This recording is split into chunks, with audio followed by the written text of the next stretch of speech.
समय के साथ महिलाओं की स्थिति में काफ़ी बदलाव आया है। आज महिलाएं हर क्षेत्र में अपनी प्रतिभा का लोहा मनवा रही हैं। घर परिवार की जिम्मेदारी के साथ अब महिलाओं ने अंतरिक्ष में भी अपनी उपस्थिति दर्ज करवा दी है। वहीं महिलाओं का एक बड़ा वर्ग आज भी अपने अधिकारों के लिए संघर्ष कर रहा है। सही दिशा नहीं मिलने से उन्हें कई समस्याओं का सामना करना पड़ता है। आइए जानते हैं महिलाओं के ऐसे कौन से अधिकार हैं जो उन्हें हर हाल में मिलने चाहिए। आज हम बात करेंगे 9 ऐसे अधिकारों की जिसे जानना एक महिला के लिए अति आवश्यक है। सबसे पहले आता है गोपनीयता का अधिकार। आपराधिक प्रक्रिया संहिता की धारा 164 के तहत दुष्कर्म की पीड़ित केवल जिला महिला मजिस्ट्रेट के सामने ही बयान दर्ज करवा सकती है। सुनवाई के दौरान वहाँ किसी और व्यक्ति की उपस्थिति होने की ज़रूरत नहीं है। वैकल्पिक रूप से एक ऐसे सुविधाजनक स्थान का चयन किया जा सकता है जहाँ महिला कांस्टेबल के साथ बयान दर्ज कराया जा सकता है। उस स्थान पर भीड़ नहीं होनी चाहिए तथा किसी चौथे व्यक्ति के बयान सुनने की आशंका भी नहीं होनी चाहिए। पुलिस अधिकारियों के लिए एक महिला की निजता को बनाए रखना जरूरी है। यह भी जरूरी है कि दुष्कर्म की शिकार महिला का नाम और उसका स्थान सार्वजनिक न हो। एक महिला चाहे तो देर से भी शिकायत दर्ज कर सकती है। छेड़छाड़, दुराचार जैसी घटनाओं में काफ़ी समय बीत जाने के बाद भी अगर बाद में वो शिकायत दर्ज करवाना चाहें तो करवा सकते हैं। सुप्रीम कोर्ट ने इस तरह के आदेश दे रखे हैं जिसमें घटना और शिकायत के बीच लंबा समय बीत जाने के बाद भी महिलाएं रिपोर्ट दर्ज करवा सकती हैं। निःशुल्क कानूनी सहायता प्राप्त करने का भी अधिकार एक महिला को प्राप्त होता है। यह धारणा बनी हुई है कि जब भी अकेली महिला पुलिस स्टेशन में बयान दर्ज कराने जाती है तो उसे तोड़ मरोड़ कर लिखा जाता है या इसकी आशंका बनी रहती है। ऐसी परिस्थितियों में कई बार महिलाएं रिपोर्ट तक दर्ज नहीं करवाती, लेकिन इन्हें यह जानकारी होनी चाहिए कि महिलाओं को ऐसे मामलों में कानूनी मदद का अधिकार है। वह उसकी मांग कर सकती हैं और राज्य सरकार की भी जिम्मेदारी है कि वह महिलाओं को मुफ्त में कानूनी सहायता उपलब्ध कराए। कार्यस्थल पर सुरक्षा का भी अधिकार महिलाओं को विशेष रूप से प्राप्त होता है। सुप्रीम कोर्ट के निर्देशानुसार हर कार्यालय में जहां महिलाएं काम करती हों वहां यौन उत्पीड़न शिकायत समिति होना अनिवार्य है। इसका नेतृत्व महिला द्वारा ही किया जाना चाहिए तथा सदस्यों के तौर पर इसमें 50% महिलाओं को भी शामिल किया जाना जरूरी है। समिति में एक सदस्य महिला कल्याण समूह से भी होनी चाहिए। शीर्ष अदालत ने यह भी कहा है कि जिस महिला के साथ कोई घटना होती है तो उसकी पारदर्शिता के साथ पूरी सुनवाई होनी चाहिए। इसमें कोई फ़र्क नहीं पड़ता कि वह महिला कर्मचारी स्थायी है या अस्थायी। यह आदेश सार्वजनिक क्षेत्र में महिलाओं की भागीदारी बढ़ाने के लिए जारी किए गए हैं।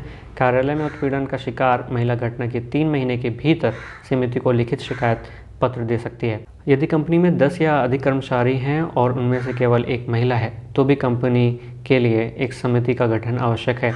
जहां यह समिति नहीं है वह समिति पर महिला को विश्वास नहीं हो तो महिला जिला स्तर पर मौजूद स्थानीय शिकायत समिति से सीधे संपर्क कर सकती है।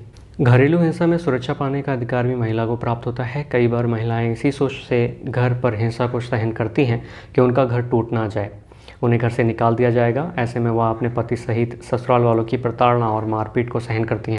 आईपीसी की धारा 498A दहेज संबंधित हत्याओं की निंदा करता है। इसके अलावा दहेज अधिनियम 1961 की धारा 3 और 4 में न केवल दहेज देने या लेने बल्कि दहेज मांगने के लिए भी सजा का प्रावधान है।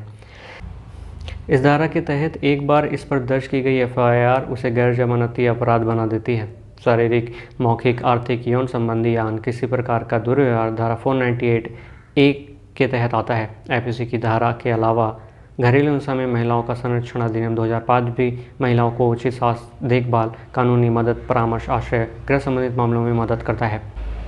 इसके अतिरिक्त महिलाओं को एक विशेष अधिकार प्राप्त है जिसे हम कहते हैं कन्या भ्रूण हत्या के खिलाफ का अधिकार। Medical termination of pregnancy act 1971 मानवता और चिकित्सा के आधार पर पंजीकृत चिकित्सकों को गर्भपात का अधिकार प्रदान करता है। लिंग चयन प्रतिबंध अधिनियम 1994 गर्भधारण से पहले या उसके बाद लिंग पर चयन का प्रतिबंध लगाता है। यही कानून कन्या भ्रूण हत्या को रोकने के लिए प्रसव से पहले लिंग निर्धारण से जुड़े टेस्ट पर भी प्रतिबंध लगाता है। भ्रूण हत्या को रोकने में यह कानून काफ़ी उपयोगी रहा है और वर्तमान में यह लागू भी है। वर्तमान में महिलाएं इंटरनेट का पूरी तरीके से प्रयोग कर रही हैं, तो इसके लिए जानना ज़रूरी है कि उन्हें इंटरनेट पे किस तरीके के अधिकार प्राप्त हैं। महिला की सहमति के बिना तस्वीर या वीडियो इंटरनेट पर अपलोड करना अपराध है।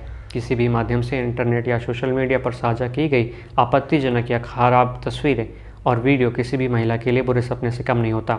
महिला उस वेबसाइट से सीधे संपर्क कर सकती है या वेबसाइट कानून के अधीन होती है और उसका पालन करने के लिए बाध्य होती है।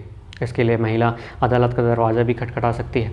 सूचना प्रौद्योगिकी अधिनियम आईटी एक्ट की धारा 67 की 60E बिना किसी भी व्यक्ति की अनुमति के उसके निजी क्षणों की तस्वीर को खींचने, प्रकाशित या प्रसारित करने के निषेध करती है। आपराधिक कानून संशोधन अधिनियम 2013 की धारा 354C के तहत किसी महिला की निजी तस्वीर को बिना अनुमति के खींचना या साझा करना अपराध माना जाता है। समान पारिश्रमिक अधिनियम 1976 की समान कार्य के लिए पुरुषों और महिलाओं को समान भुगतान का प्रावधान है, या भर्ती व सेवा शर्तों में महिलाओं के खिलाफ लिंग के आधार पर भेदभाव को रोकता है। जीरो FIR का नाम सुना होगा। इसमें महिलाओं को एक विशेष अधिकार प्राप्त है। एक महिला को ईमेल या पंजीकृत डाक के माध्यम से शिकायत दर्ज करने का विशेष अधिकार है।